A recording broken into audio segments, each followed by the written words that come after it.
Okay, let's dive in. Yes. Welcome back. So Okay. let's start with Frances. She finds out Louisa, the dressmaker, 10-year-old twins, and like I said, no hysterics, just this chilling, suffocating silence. You can almost feel the temperature drop. Well, you have to understand why. For a woman in her position back then, this isn't just infidelity. It's an existential threat. Her entire social standing, her identity, it's all wrapped up in her husband's reputation. So she reacts instantly, strategically. Right. Almost immediately, she shuts down June, wanting to visit the dressmaker. Damage control, straight away. Oh, absolutely calculated. Is she grieving? Probably.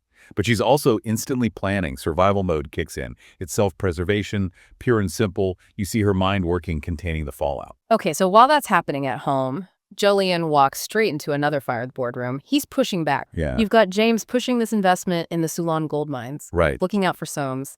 The pitch is pure profit. Double the output.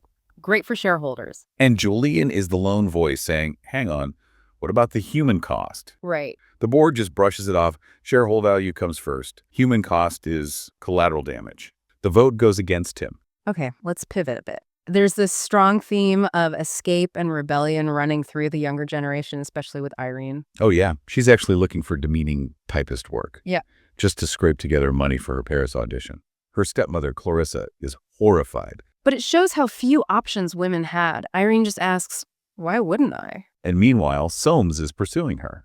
She tells him her stepmother thinks she's unfit for decent society just for dancing ballet. Right. He seems drawn to her defiance. But I keep wondering, is it real affection? Or is he more interested in possessing something so rare and rebellious? I think it's a dangerous mix. He definitely sees her vulnerability. She's poor, isolated, and he offers security. He wants a valuable piece to own and control. And there's June, Jolyon's daughter. She's pushing back hard against the marriage they're trying to arrange with Horatio Carteret, who even Jolyon calls more of a poodle. Yeah, and she fights back with commentary, right?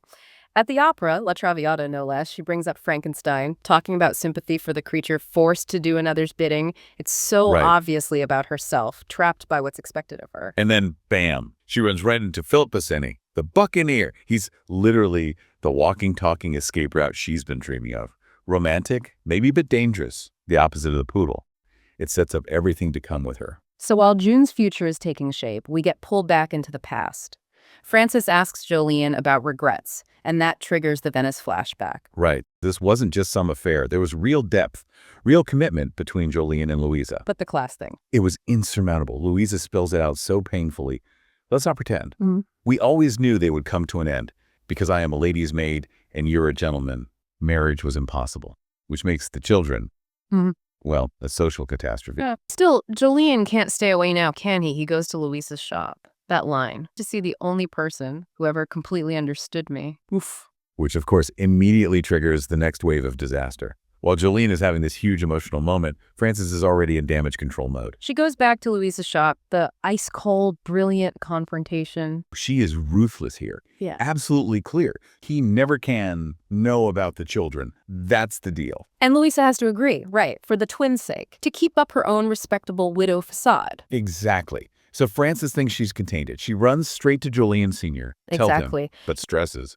James and Soames especially must never find out. She's trying to manage the secret, use silence as a shield. Right. But the pull is just too strong. He knows the risk, but he goes anyway. Right. Fate puts him face to face with the twins, Joss and Holly. He asks about their father. And Holly says he died a long time ago, before we were born.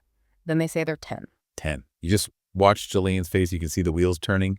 Venice was 10 years ago. He knows. They're his. And his reaction is just like decades of repression cracking open. Finding out his son is named Joe, but called Joss. That connection hits him. And when Holly asks if he's sad because he's crying, a little kid asking that, he says, no, I'm happy. Happier than you can imagine. It's this raw, beautiful, utterly impossible joy for the world he lives in. And from that moment of impossible happiness comes the total implosion. As Jolyon leaves Louisa's shop, full of this fragile, secret joy. The fatal error. Uncle James. Bingo. He saw Jolyon. He saw Louisa with the children. James, the ultimate pragmatist, instantly sees how this helps Soames in the chairmanship fight. The secret isn't contained anymore. It's a weapon waiting to be used. So that evening, Jolyon tells Frances everything, and you see their priorities clash. Frances pleads for their partnership, begs him, let's go on as before. She wants to preserve the structure, the status quo. But Jolyon can't. He tells her, I don't think you understand. I can't wish away two human beings, Frances. He won't deny his children, but he makes this impossible promise. For now, Nobody else needs to know. A promise broken the second it's made. Right. June overhears Jolyon confessing everything to Frances. Her entire world, her image of her father, her family. Just shattered. And she confronts Jolyon, holding that little glass bird, the symbol of the secret love that just destroyed her family. Right. Meanwhile, while all that family drama is exploding, Soames makes his move. I cannot imagine a life without you. And then the big promise. I'm convinced we could be happy, but if you find we cannot, I will release you and you will be free. Talk about that promise. Why is it so manipulative, even though it sounds generous? Because it's a brilliant trap. He'll take her to Paris, give her the future she dreams of. Right. It's a transaction dressed up as romance. He's using freedom as bait. He offers her exactly what she wants, her art, Paris, but makes himself the gatekeeper. It's not liberation. It's the ultimate form of possession, the timing. Hitting her when she's most desperate. It's pure strategy. She gets her dream, maybe, but tangled up in his control. So Jolyon is crashing because of his moral choices, his truth. And Soames is ascending through calculated acquisition of both Irene and potentially the chairmanship. The end is just all the pieces clicking into place for disaster.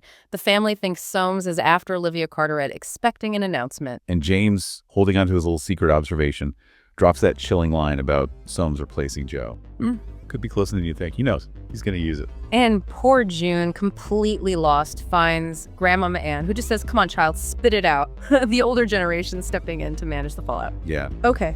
Thanks for digging into this with us. We'll see you next time on Off Script.